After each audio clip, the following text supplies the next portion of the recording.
கோடி ஒரிஜினல் நண்பர்களுக்கு இந்த குறிக்கோ சுரங்காவின் நமஸ்காரங்கள். நீ நம்ம பேச போற டாபிக் மகாபெரிவாளின் முத்தோண பொன்மொழி. ஒரு மரத்திலேருந்து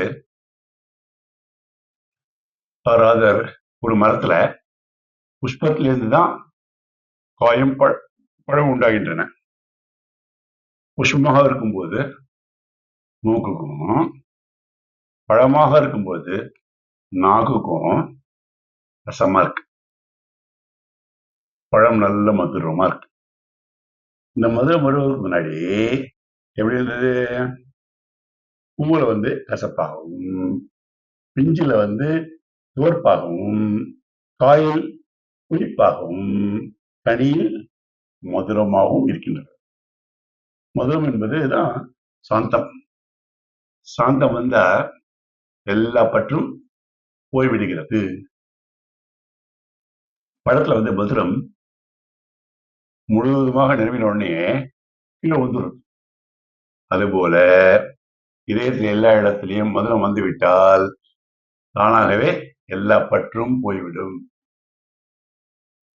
புளிப்பிருக்கும் முறைதான் பற்றுகள் இருக்கும்.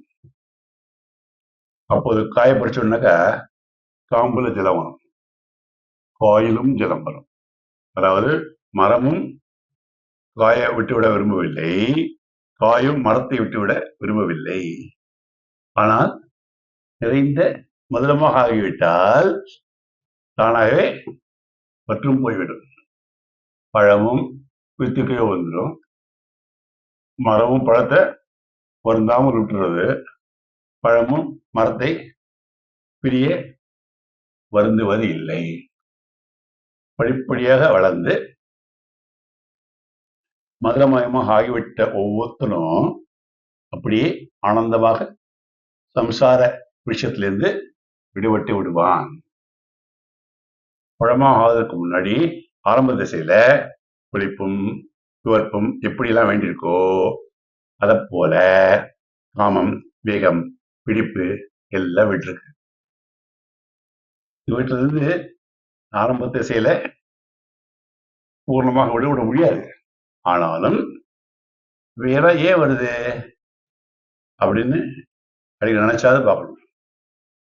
இப்போது இந்த உணர்ச்சி வந்தது, ஆசை வந்தது, கோபம் வந்தது, பெருமை வந்தது, பொய் வந்தது, இதனால ஏதாவது பிரயோஜனம் உண்டா?